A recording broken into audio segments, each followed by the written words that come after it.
Rev up your engines!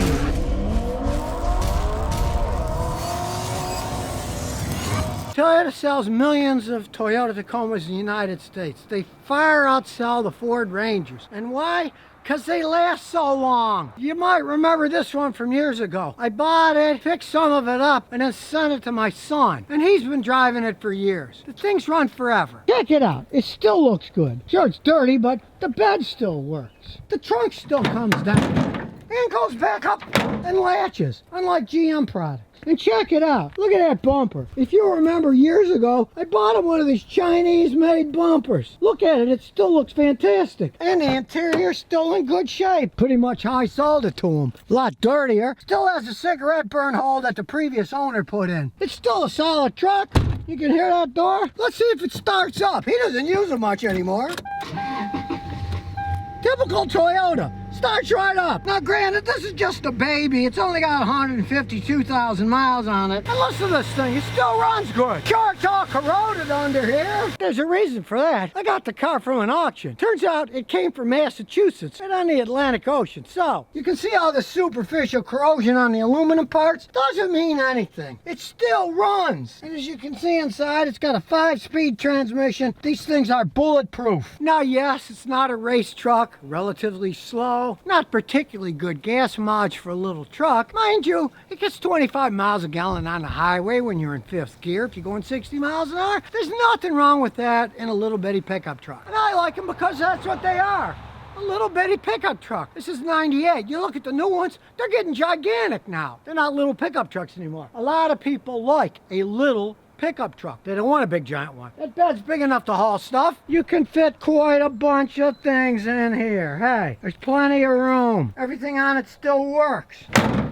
Locks tight. Baby's got the 2.4 liter 2RZ FE engine that are bulletproof. This is not like the 2.4 liter like they had in some of the Camrys, some of the Matrixes that had bad piston rings and burn oil. This baby still doesn't burn oil. Now really, for a Toyota, this only has 150-something thousand miles, so the engine's still breaking in. And if you remember this particular truck, yes, they had problems with the frame rotting, and I welded a box frame around it. People said, what a sloppy job, Scotty, that won't last. Well, that was many moons ago, and it's still holding up. Yeah, I'm curious myself. That was years ago. Has it cracked off? No, there it is.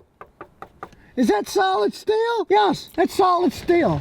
Is the weld still holding? Yes. It isn't cracked or broken. About even the primer that I painted this stuff with, it's still on there pretty good. So to all you naysayers that said, oh, Scotty's welds, how sloppy, it's never gonna hold up, on you, it's holding up fine. If I did it again, using that 1/4-inch plate steel, let me tell you, that stuff can last forever if you weld it on tight enough. Take it for a spin. No backup camera on this baby. And away we go.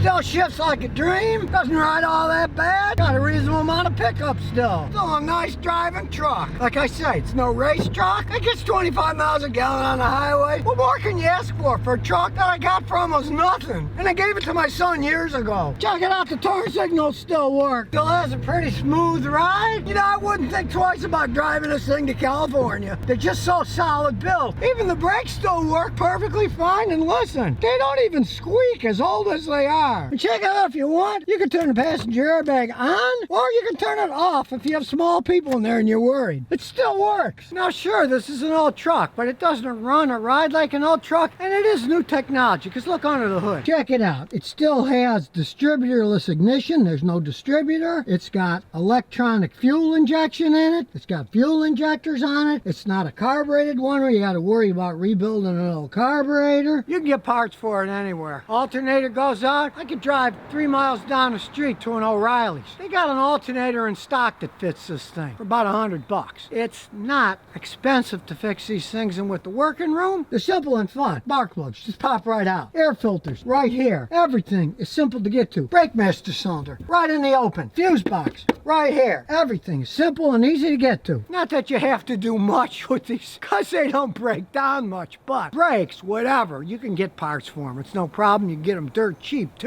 Like I said, I bought this beautiful chrome bumper from China years ago. It was about $100. Still in excellent shape. Doesn't cost much to fix these things up. But as I mentioned, this thing had lived on the ocean in Massachusetts. Frame got rotten. A lot of these can get rotten frames, especially the really old ones like this 98. If you crawl under one and you see the frame is all rotten, either don't buy it or don't pay much, because you can box the frame in if you want. You can weld steel plate all around if you want. It's kind of a pain in the butt, but there's plenty of them out there that didn't rot. If they're in an area where things don't rot, you don't have to worry about it. I mean, if you're where it snows and they use salt on the road, sure. The trucks that I saw in Texas, none of the trucks from Texas had rotted if they'd been in Texas their whole life, unless they went to Galveston on the beach and drove in the salt water all the time, or lived across the street from the ocean where the salt spray got on it and rotted the frames. Other parts of the country, Texas, New Mexico, California, Arizona, if you find a 98, you probably find the frame doesn't have any rust on it at all. You want to do some light duty work, they're perfect for that. If you're going camping, they're virtually indestructible, as long as the frames aren't rotten. Now, as usual, I'm always giving away free car advice to everybody here in the world. Well, today I'm also giving away a free tool.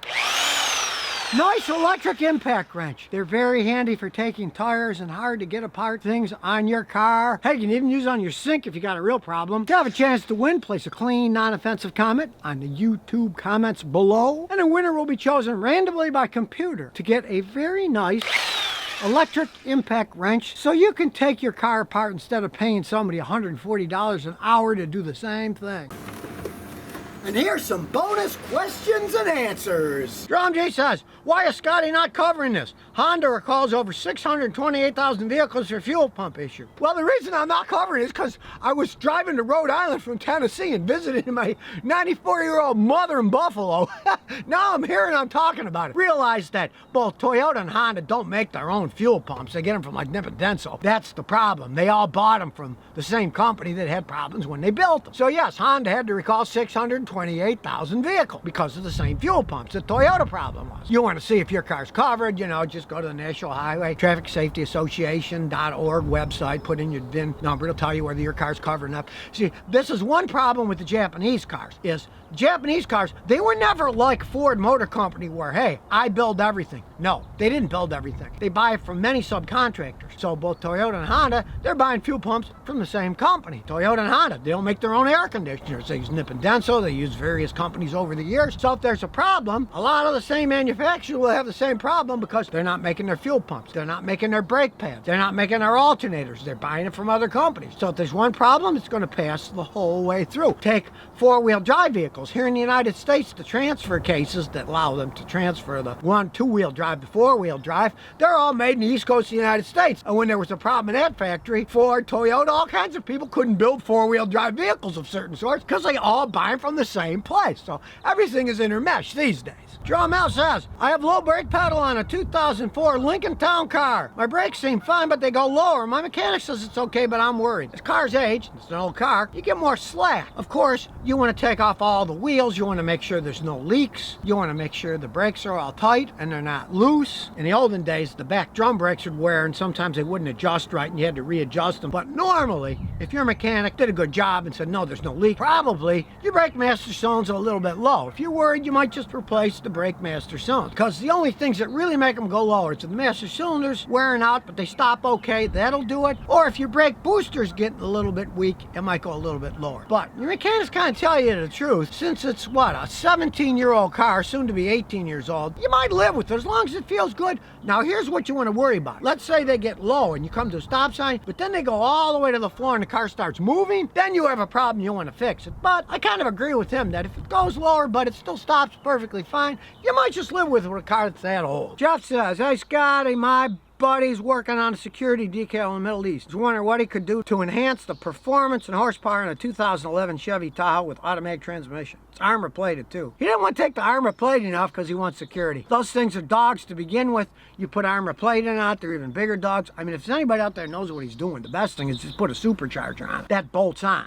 and it will give you some more horsepower. Anything else, you could turbocharge it, but it's harder to turbocharge add-on than a supercharger. Supercharger, you can just bolt on. That's what I do if he doesn't mind spending the money. He's in the Middle East, you get horrible gas mileage, but who cares? There's plenty of gas there, right? It's probably the main reason we have people there, because all the oils. If there wasn't oil there, I'm sure he wouldn't be there, you know? So yeah, if he wants to try supercharging it, that'd be the most bang for the buck. And then hope that the transmission can take the extra power, because that's the weak point of that vehicle, is the automatic transmission. Engine's okay, but the tranny's a little bit weak, and you'd be straining it a little bit more, but you already are with armor plating anyways.